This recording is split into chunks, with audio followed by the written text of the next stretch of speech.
సంవత్సరాల తరబడి ఎన్ని మందులు వాడినా మీ మోకాల నొప్పులు తగ్గట్లేదా? ప్రాణ పెయిన్ క్లినిక్ లో అత్యాధునిక చికిత్స.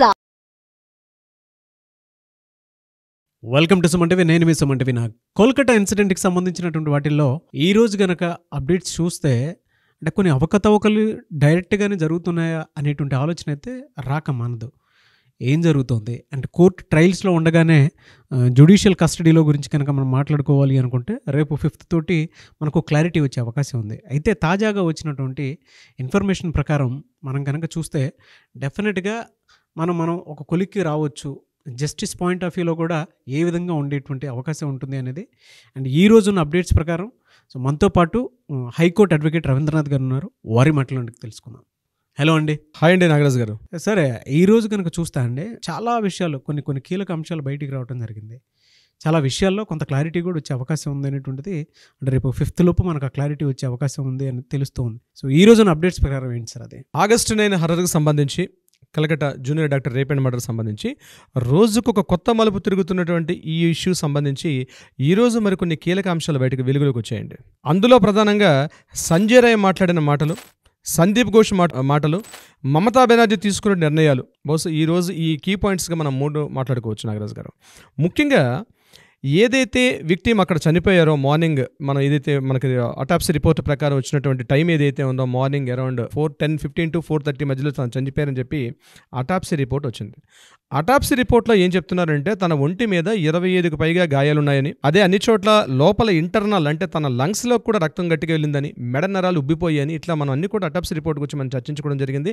కళ్ళలోంచి రక్తం వచ్చింది, అట్లాగే తన పూర్తిగా దేహం మొత్తం కూడా టాప్ టు టార్ వరకు పూర్తిగా ఇంజురీస్ అయ్యాయి. అయితే ఇక్కడ సంజయ్ రాయ్ మాట్లాడిన మాటలో ఏం చెప్తున్నాడంటే నేను ఈ మర్డర్ చేయలేదు. నిన్న మాట్లాడిన మాటలు నేను చెప్తున్నాను. సంజయ్ రాయ్ ఏం చెప్పంటే నేను నీ మర్డర్ చేయలేదు, నేను వెళ్ళేసరికి మార్నింగ్ అక్కడ ఆ బాడీ అక్కడే ఉంది, అది నీల రంగు కవర్లో చుట్టూ ఉంది, నేను వెళ్తుంటే అక్కడ నేను ఆ కాళ్ళకు తగులుకొని పడిపోయింది, నా బ్లూటూత్ పడిపోయింది, నేను వెంటనే ఏం చేయాలో అర్థం కాక నేను అక్కడి నుంచి పారిపోయానని నేను చెప్పడం జరిగింది ఇన్ ఫ్రంట్ ఆఫ్ కవితా సర్కార్, తన లాయర్ అయినటువంటి కవితా సర్కార్ దగ్గర తను మాట్లాడిన మాటల్లో. అయితే ఈరోజు సిబిఐ వాళ్ళు ఇంటరాగేట్ చేసినప్పుడు క్వశ్చన్స్ ఇచ్చేటప్పుడు 3 రకాల క్వశ్చన్స్ ఇవ్వడం జరిగింది.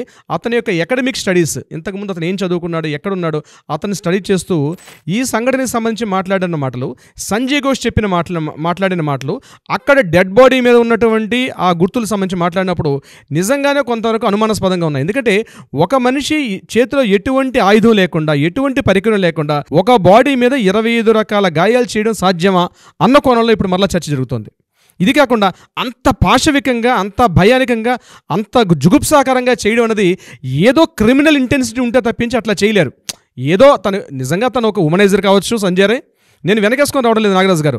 జరిగిన సంఘటనని సిబిఐ వాళ్ళు ఏ కోణంలో ఆలోచిస్తున్నారని చెప్పడమే నా ఉద్దేశం. ఏ కోణంలో ఇన్ఫర్మేషన్స్ కూడా రిలీజ్ చేస్తున్నారు అనేది అంతే. ఇక్కడ నా అభిప్రాయం కాదండి ఇదంతా కూడా. ఎందుకంటే అక్కడ జరిగిన దృశ్యాన్ని చూస్తుంటే ఎలా ఉందంటే వితౌట్ ఎనీ ఒక ఇన్స్ట్రుమెంట్, ఒక ఆయుధం లేకుండా ఒక వ్యక్తిని అంత గట్టిగా గాయపరచొచ్చా?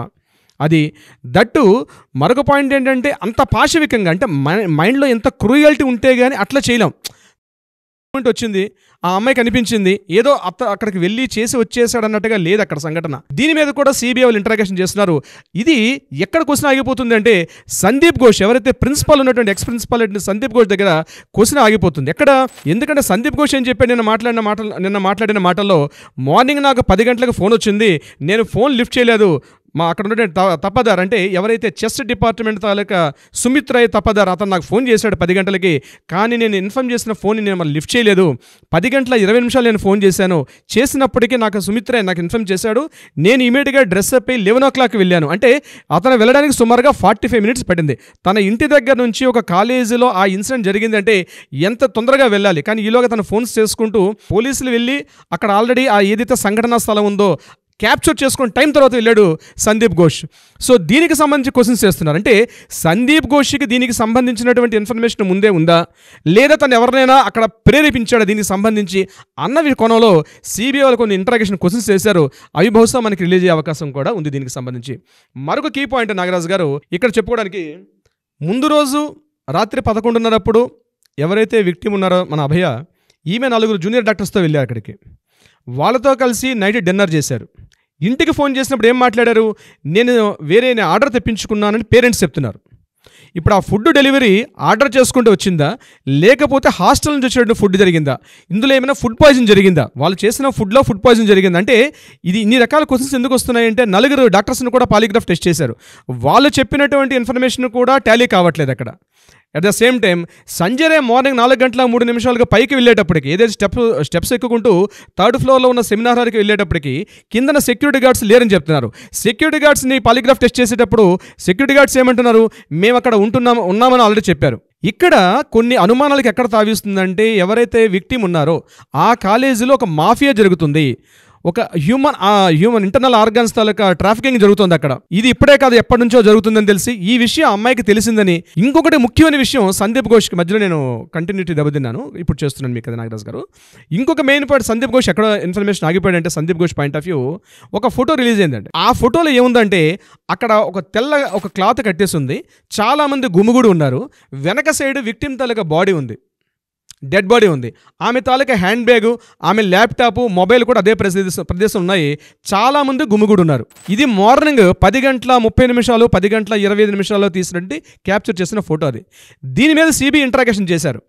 మీరు ఒక కాలేజీ ప్రిన్సిపాల్గా ఉండి మీకు మెడికల్ నాలెడ్జ్ కూడా ఉండవు, మెడికల్తో పాటు మెడికో లీగల్స్ అంటారు, మీకు లీగల్ నాలెడ్జ్ కూడా ఉండి సంఘటనా స్థలాన్ని ఏదైతే లోకల్ పోలీసులు తలా పోలీస్ స్టేషన్ వాళ్ళు వెళ్ళి క్యాప్చర్ చేసినప్పుడు సంఘటనా స్థలాన్ని మీరు పూర్తిగా అంటే నీట్గా ఉంచాల్సింది పోయి ఇంతమంది గుమ్ముగూడి ఎందుకున్నారు అక్కడ అంటే, సంఘటనా స్థలంలో విక్టిమ్ తాలూకా డెడ్ బాడీ తాలూకా సాక్ష్యాధారాలను మీరు తారుమారు చేసే అవకాశం ఉంది ఇక్కడ అన్న కోణంలో కూడా ఆలోచించడం జరిగింది, ముఖ్యంగా సిబిఐ ఇంటరాగేషన్స్లో. ఇలా ఎన్నో క్వశ్చన్స్ తావిస్తున్నారు ఇక్కడ. ఒక్క క్వశ్చన్ కాదండి, నంబర్ ఆఫ్ క్వశ్చన్స్ రిపీట్ అవుతున్నాయి దీనికి సంబంధించి. సందీప్ ఘోష్ చెప్తున్నటువంటి విషయాలు డౌట్ఫుల్గా ఉన్నాయి, సంజయ్ రాయ్ చెప్తున్న విషయాలు కూడా డౌట్ఫుల్గా ఉన్నాయి. ఇప్పుడు కవితా సర్కార్ కావాలని చెప్పించారా, ఇప్పుడు సంజయ్ రాయ్ నిర్దోష, సంజయ్ రాయ్ బెయిల్ కోసం ఆల్రెడీ అప్పీల్ చేశాడు. ఈ రెండు కూడా కాంట్రడిక్షన్ అవుతున్నాయి ఇక్కడ 2 పాయింట్స్ మాట్లాడుకునేటప్పుడు. ఇదిలా ఉంటుండగా మెయిన్ మరో కీ పాయింట్ ఏమి వెలుగుచ్చింది, పేరెంట్స్ తాలూకు ఆడియో క్లిప్స్. మార్నింగ్ వచ్చినటువంటి పేరెంట్స్ యొక్క ఆడియో క్లిప్స్కి అక్కడ జరిగిన సంఘటనకి తేడా ఉంది. ఆల్రెడీ సూసైడ్ అని చెప్పారు, సూసైడ్ అని చెప్పి అక్కడికి వెళ్ళేసరికల్లా బాడీ ఛిద్రం అయిపోయి ఉంది. సూపరింటెండెంట్ ఫోన్ చేసి చెప్పాడు సూసైడ్ చేసుకునే వాళ్ళు ఆసక్తిలో ఉండరు. మెయిన్ ఈ ఫోన్స్, ఈ డిస్కషన్స్ అంతా కూడా ఒక అనుమానాస్పదం ఏంటంటే, ఆ కాలేజీలో హ్యూమన్ ఆర్గాన్స్ తాలూకా ట్రాఫికింగ్ జరుగుతుంది, అవయవాల యొక్క మాఫియా జరుగుతుంది, ఈ ఇతర దేశాలకు అక్కడ నుంచి ఆర్గాన్స్ బయటకు పంపించే పరిస్థితిలో ఈ విషయం ఈ అమ్మాయికి తెలిసిందని, ఈ అమ్మాయికి ఎప్పుడైతే తెలిసిందో గడిచిన 3 days నుంచి ఆమె తన డైరీలో రాసుకుంది, ఆ డైరీలో లాస్ట్ పేజ్ కూడా చించేసింది. ఈ కోణంలో పోలీసులు ఇన్వెస్టిగేషన్ చేస్తున్నారు. బహుశా రేపు సిబిఐ వాళ్ళు ఇచ్చే ఫైనల్ రిపోర్టు, సుప్రీంకోర్టు సబ్మిట్ చేసిన ఫైనల్ రిపోర్ట్లో దీనికి సంబంధించిన కొత్త విషయాలు కూడా వెలుగులోకి వచ్చే అవకాశం ఉంది. నాగరాజు గారు, మరొక కీ పాయింట్ ఇదిలా ఉంటుండగా, మమతా బెనర్జీ గారు తీసుకున్నటువంటి కొన్ని నిర్ణయాలు ప్రజలు యావత్తు కూడా పూర్తిగా నిరసన, అంటే ప్రజలు టోటల్గా వెస్ట్ బెంగాల్ ప్రజలు, ముఖ్యంగా ఈ హెల్త్ వర్కర్స్ ఎవరైతే ఉన్నారో వీళ్ళందరూ కూడా ఆమె తీసుకున్న నిర్ణయానికి రివర్స్ అవుతున్నారు. ఈ రోజు ఏం చేశారంటే, టోటల్గా వెస్ట్ బెంగాల్ ఉన్నటువంటి 3 ఛానల్స్ని బ్యాన్ చేశారు. 3 ఛానల్స్ని బ్యాన్ చేశారు. ఎందుకని, ఏదైతే ఈ Calcutta rape and murder case ఉందో దీని మీద కంటిన్యూ, అవి కూడా శాటిలైట్ ఛానల్స్ వాళ్ళందరూ ఏం చేశారంటే డైలీ కూర్చొని ఈ యొక్క డిస్కషన్స్ ఇవన్నీ చేస్తున్నారు. వీళ్ళందరూ కూడా ఢిల్లీ పెద్దల యొక్క పెట్టుబడిదారులు వీళ్ళందరూ. కాబట్టి మా తృణమూల కాంగ్రెస్ పార్టీ నుంచి ఎవరు కూడా ఆ మీటింగ్కి వెళ్ళొద్దని చెప్పి ఆవిడ ఒక స్టేట్మెంట్ రిలీజ్ చేశారు, ఒక ప్రెస్ నోట్ కూడా రిలీజ్ చేశారు. టోటల్ వెస్ట్ బెంగాల్లో ఎవరు కూడా ఆ మీడియా ఛానల్స్కి వెళ్ళొద్దు, తృణమూల కాంగ్రెస్ పార్టీ తరఫున ఎవరు వెళ్ళొద్దు. అదేవిధంగా ఏదైతే ఈ ట్రైనింగ్ డాక్టర్కి సంబంధించిన న్యూస్ అప్డేట్స్ ఏదైతే ఇస్తున్నారో, మీ మీద మేము అజమాయిషీ చేస్తాం, మీరు కంట్రోల్ చేయకపోతే మిమ్మల్ని టోటల్గా బ్యాన్ చేస్తాం, మీ ఛానల్స్ తాలూకా లైసెన్స్ రద్దు చేస్తాం అని చెప్పి మమతా బెనర్జీ గారు ఈరోజు ఒక హుకుం జారీ చేశారు. మరి దారుణం కదండి ఇదే. 4th ఎస్టేట్ అయినటువంటి మీడియా మీద ఇలాంటి జులుం చూపించడం అనేది చాలా దారుణమైనటువంటి అంశం ఇది. మీడియాని గొంతు నొక్కేస్తే నిజాలు ఆగిపోతాయా నాగరాజ్ గారు? ఎప్పుడైనా 4th ఎస్టేట్, ఇప్పుడు కూడా ప్రజాస్వామ్య ప్రభుత్వంలో 4th ఎస్టేట్ ఆల్వేజ్ 4th ఎస్టేటే. మీడియాని ఎప్పుడైతే ఈరోజు మీడియా ఉండబట్టే ఇంత న్యూస్లు బయటకు వస్తున్నాయి. మీడియా గొంతు నొక్కేస్తే ఇవి కూడా రాకుండా పోతాయి మనకి. అవును. అదేవిధంగా వెస్ట్ బెంగాల్లో యథావిధిగానే రాస్తారోకులు, ధర్నాలు, హర్తాళ్ళు, స్ట్రైకులు, హెల్త్ వర్కర్స్ టోటల్గా వాళ్ళ డ్యూటీస్ని విడిచిపెట్టి టోటల్గా రోడ్ల మీద బయట ఇస్తున్నారు. సుమారుగా ఇప్పటికి ఒక 21 days నుంచి వాళ్ళు 22 days నుంచి వాళ్ళు ఉన్నారు. జస్టిస్ ఫర్ అభయ్ అని చెప్పి ఏదైతే రాస్తారోకలు, ధర్నాలు చేస్తున్నారో అవి కంటిన్యూ అవుతున్నాయి. ఒక విధంగా చెప్పాలంటే మమతా బెనర్జీ గారు అష్టదిగ్బంధంలో ఉన్నారు. ఆవిడ ఇటు పాలుపోవట్లేదు, అందుకే బ్లేమ్ గేమ్కి వెళ్ళిపోతున్నారు. ఆల్రెడీ మొదలుపెట్టారు ఈ బ్లేమ్ గేమ్ కొడతాను. ఇది ఎక్కడి వరకన్నా వెళ్ళే అవకాశం ఉంది. మమత ఇక్కడ ఏంటంటే సెంట్రల్ గవర్నమెంట్ మోడీ ప్రభుత్వం కూడా ప్రతిరోజు జరుగుతున్న సంఘటనలు చూస్తున్నారు. రాష్ట్రపతి పాలన విధించాలన్నా ఏం చేయాలన్నా కూడా, ఎందుకంటే శాంతి భద్రత విఘాతం కలగకూడదు. ఇప్పుడు డెసిషన్స్ తీసుకోవడం ఏంటంటే ఓవర్ నైట్ తీసుకుంటే తృణమూల కాంగ్రెస్ పార్టీ ఆల్రెడీ కొంత పవర్లో ఉంది అక్కడ. ప్రజాస్వామ్య ప్రభుత్వంలో ప్రజలు ఎన్నుకోబడ్డ ఒక ప్రభుత్వం అది. ఈరోజు ఓవర్ నైట్ ఈ ఒక్క సంఘటన చూపించి డిస్మిస్ చేయడం వల్ల ప్రభుత్వాన్ని రాష్ట్రపతి పాలన విధించడం వల్ల కూడా ప్రాబ్లమ్స్ వస్తాయని సెంట్రల్ గవర్నమెంట్ చూస్తుంది.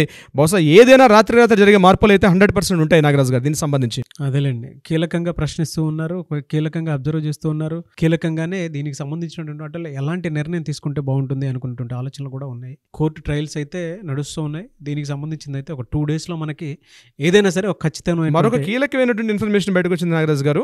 సందీప్ ఘోష్ గారి యొక్క మిసెస్, ఆవిడ కూడా డాక్టరే, ఆవిడని కూడా మాట్లాడడం జరిగింది. అవి చాలా సీక్రెట్స్గా పెట్టారు. వీళ్ళ మదర్ క్రూయల్టీ అని పక్కన నైబర్స్ అందరూ కూడా చెప్పడం జరిగింది. ముఖ్యంగా ఈయన ఒక గవర్నమెంట్ డాక్టర్గా వర్క్ చేస్తూ కూడా లోకల్ ప్రైవేట్ ప్రాక్టీస్ లోకల్గా తన అపార్ట్మెంట్లో పెట్టుకొని చాలా ఎక్కువ మొత్తంలో వసూలు చేసేవాడిని. ఆ అపార్ట్మెంట్లో ఎక్కడైతే ఉంటున్నారో సందీప్ ఘోష్, బల్గారియా ప్రాంతంలో ఉన్నటువంటి ప్రాంతంలో అతను టోటల్గా ఒక ప్రైవేట్ క్లినిక్ని కూడా నడుపుతున్నాడని చెప్పి కూడా కొన్ని ఊహాగానాలు, కొంత విశ్వసనీయ సమాచారం కూడా మనకు అందింది నాగరాజు దీనికి సంబంధించి. చూద్దాం, ఒక్కొక్కటి బయటకు వచ్చేస్తూ ఉంటాయి కదా. ఇన్ టైంలో జస్టిస్ జరగాలనేదే we demand justice, we want justice. దీనికి సంబంధించిదే అవుతూ ఉంటుంది. ఎందుకంటే దేశం మొత్తం చర్చ జరిగినటువంటి అంశం సార్ ఇదే. ఇవాళ దేంట్లో అంటే ఈ ఇన్సిడెంట్కి సంబంధించింది ఒక రైట్ జడ్జిమెంట్ కోసం ప్రతి ఒక్కరూ చూస్తున్నారు. దేశ చరిత్రతో పాటు చట్టాల సవరణలు కూడా జరిగే అవకాశం ఉంది అనేటువంటి ఆలోచనలో చాలామంది ఉన్నారు. ఈ ఇన్సిడెంట్కి కనుక సరైన జస్టిస్ కనుక దొరికిందనంటే నిజంగా యావత్ దేశం ఒక్కొక్క పండగ లాంటి వాతావరణం చూసే అవకాశం కూడా ఉంది. కాబట్టి సత్వర న్యాయం జరగాలని కోరుకుందామని.